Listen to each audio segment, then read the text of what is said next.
Les trois poils de la barbe d'or du diable, récit extrait des contes populaires de Basse-Bretagne de François-Marie Luzel, lecture par Christophe Tabar. Il se nommait Malo et était jardinier à la cour d'un roi. Mais comme il était déjà âgé, il ne travaillait plus guère et avait la surveillance des autres jardiniers de la cour. Le roi, qui aimait à causer avec lui, quand il venait se promener dans le jardin, lui dit un jour : « Ta femme est donc enceinte encore, Malo ? » ?»« Oui, sire, et je serai bientôt père pour la 6e fois, car, comme vous le savez, j'ai déjà 5 enfants. Mais ce qui m'embarrasse le plus, c'est de savoir où trouver un parrain pour le 6e. » « Eh bien, que cela ne t'inquiète plus. Viens me trouver quand ton enfant naîtra, et je lui trouverai un parrain. » 8 jours plus tard, Malo alla trouver le roi et lui dit : « Il vient de me naître un 6e garçon, sire. » »« Eh bien, répondit le roi, c'est moi qui serai son parrain. » Le baptême fut célébré solennellement, et l'enfant fut nommé Charles. Puis il y eut un grand dîner au palais du roi. Vers la fin du repas, le vieux jardinier, qui avait bu un peu plus que d'habitude, était gai, et dit, en levant son verre plein : « À votre santé, sire, et Dieu fasse la grâce à mon fils nouveau-né d'être uni un jour à la princesse votre fille. » Il y avait quelques jours seulement qu'une fille était aussi née au roi. Le monarque fut mécontent du souhait de son jardinier, et il le renvoya. Malo entra chez un grand seigneur.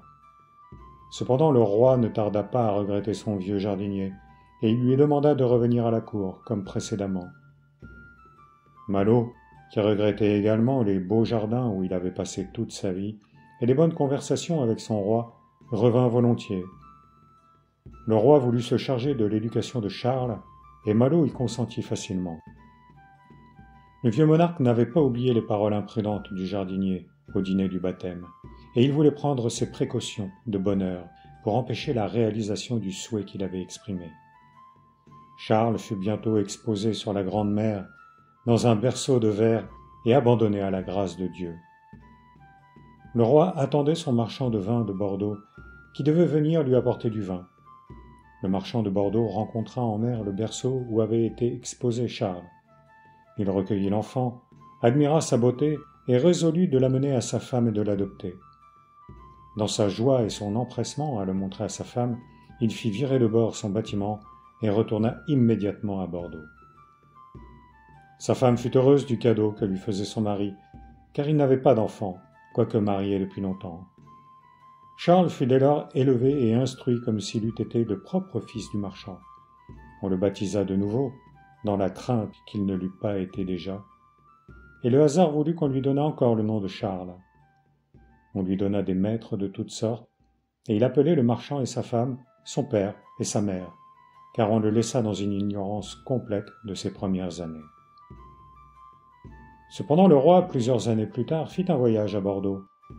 Quand il vit Charles, il admira sa bonne mine, et demanda au marchand s'il était son enfant.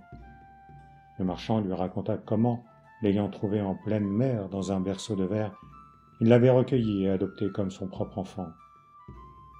Alors le roi vit clairement que c'était l'enfant de son jardinier, celui-là même dont il avait voulu se débarrasser, et demanda au marchand de le lui céder, pour qu'il en fît plus tard son secrétaire. Le marchand céda l'enfant à son roi, mais à regret.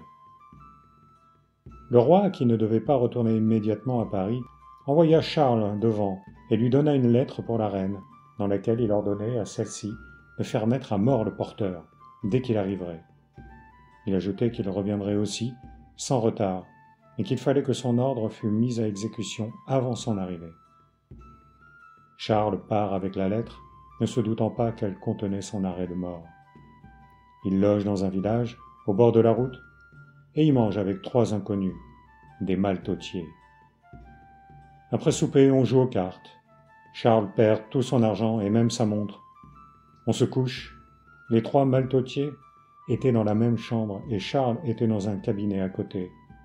Il n'y avait qu'une cloison de planches à les séparer, et il entendait leur conversation. Le pauvre garçon dit l'un d'eux : « Il a perdu tout son argent. Comment pourra-t-il payer son écho et retourner jusque chez lui ?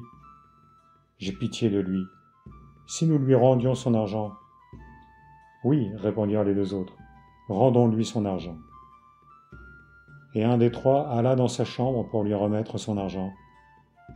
Il dormait profondément, car il était très fatigué de sa marche. Sur sa table de nuit, le maltôtier aperçut une lettre cachetée. C'était celle que le roi lui avait donnée pour être remise à la reine.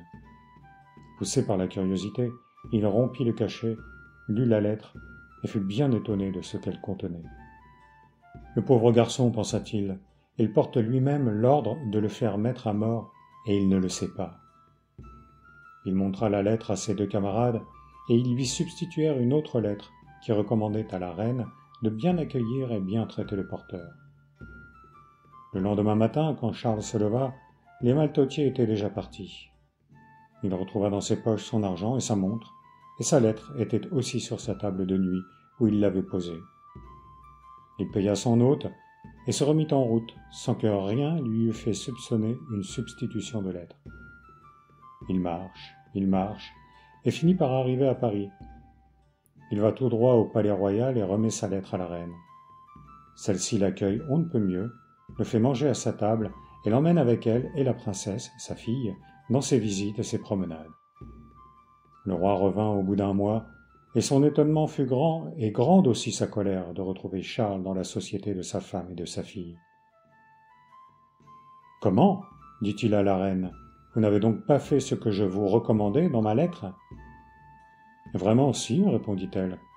Voici votre lettre, relisez-la. » Le roi lut la lettre que lui présenta la reine et vit clairement qu'il avait été trahi, mais il ignorait par qui. Charles fut alors envoyé à l'armée comme simple soldat. C'était un soldat exemplaire. Il devint promptement officier, et comme il se comportait vaillamment dans toutes les rencontres et contribuait plus que nul autre à la victoire, il parvint vite au plus haut grade, mais on ne parlait que de lui, à l'armée et à la ville.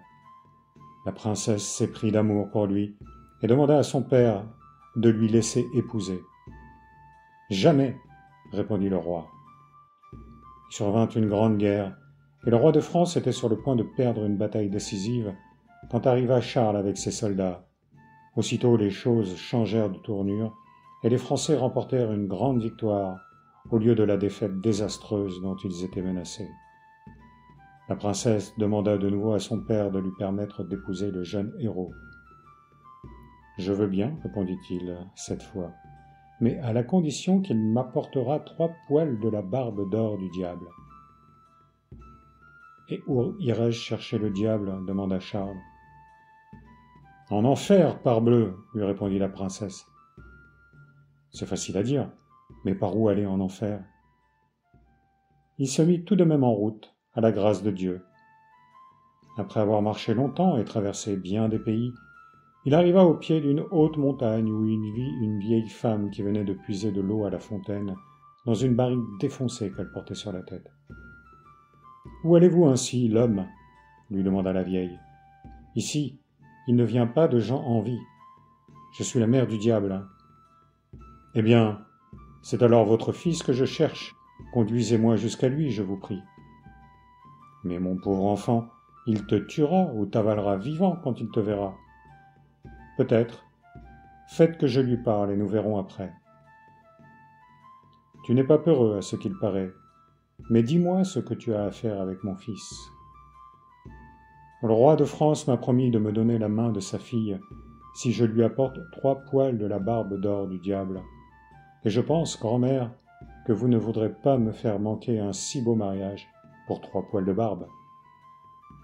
Eh bien, suis-moi et nous verrons, ta mine me plaît. » Et Charles suivit la vieille, qui le conduisit à un vieux château délabré et tout noir. Aussitôt arrivée, elle se mit à faire des crêpes pour son fils, sur une poêle plus large qu'une meule de moulin. Bientôt, on entendit un vacarme effroyable.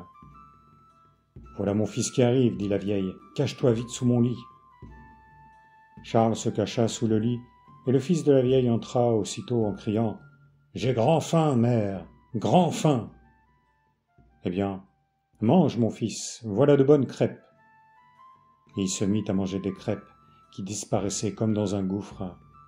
Quand il en eut ainsi englouti quelques douzaines, il s'interrompit un instant et dit « Je sens ici odeur de chrétien, et il faut que j'en mange. » Il y raisonne, mon fils, dit la vieille. Mange des crêpes et ne songe pas aux chrétiens. Tu sais bien qu'il n'en vient jamais ici. Et il engloutit encore quelques douzaines de crêpes, puis il huma l'air et répéta « Je sens odeur de chrétien ici, et il faut que j'en mange. »« Laisse-moi donc tranquille avec les chrétiens, lui dit la vieille, et mange des crêpes ou va te coucher si ton ventre est plein. »« Oui, bonne mère, dit-il radouci, je suis fatigué, et je vais me coucher. » Il se mit au lit, et un instant après il ronflait. La vieille s'approcha de lui et lui arracha un poil de sa barbe d'or. Il se gratta le menton, mais ne s'éveilla pas. Un moment après, la vieille lui arracha un second poil, puis un troisième. Il s'éveilla enfin et sauta hors du lit en disant « Je ne puis pas dormir dans ce lit, mère, il y a trop de puces. Je vais coucher à l'écurie. »« Va à l'écurie si tu veux, mon fils. Demain, je te mettrai des draps frais. » Et il sortit pour se rendre à l'écurie. « Arrive ici, vite, à présent, » dit la vieille à Charles. Et, lui présentant les 3 poils qu'elle venait d'arracher au menton de son fils, « Voici 3 poils de la barbe d'or du diable, emporte-les vite et va épouser la fille du roi de France. » Charles prit les 3 poils, remercia et partit promptement. Quand il arriva au palais du roi de France, la reine et sa fille étaient à se promener dans le jardin. Il alla les y trouver, et dès qu'elle l'aperçut, la princesse lui demanda « Et les 3 poils d'or de la barbe du diable ?»« Les voici, répondit-il en les montrant. La princesse courut le dire à son père. Quand le vieux roi vit les 3 poils, il fut pris d'un tel accès de fureur qu'il se planta lui-même son poignard dans le cœur et mourut aussitôt. « Va-t'en au diable, dit Charles en voyant cela. » Rien ne s'opposait plus au mariage de Charles avec la princesse. Il écrivit au marchand de Bordeaux de se rendre promptement à Paris. Il vint, révéla tout, et l'on sut alors que Charles était le fils du vieux jardinier du palais et le filleul du roi. On constata aussi l'accomplissement du souhait du vieux jardinier lorsqu'il avait dit, en portant la santé du roi au dîner du baptême, « À votre santé, sire, et Dieu veuille que votre fille et mon fils soient unis un jour. » Le mariage fut célébré, et il y eut de belles noces, avec des festins, des danses et des jeux de toutes sortes, pendant 15 jours. J'étais la cuisinière. J'eus un morceau avec une goutte, un coup de cuillère à peau sur la bouche, et depuis, je n'y suis pas retourné. Mais avec 5 écus et un cheval bleu, j'y serais encore allé. Avec 5 écus et un cheval brun, j'y serais allé demain en 8.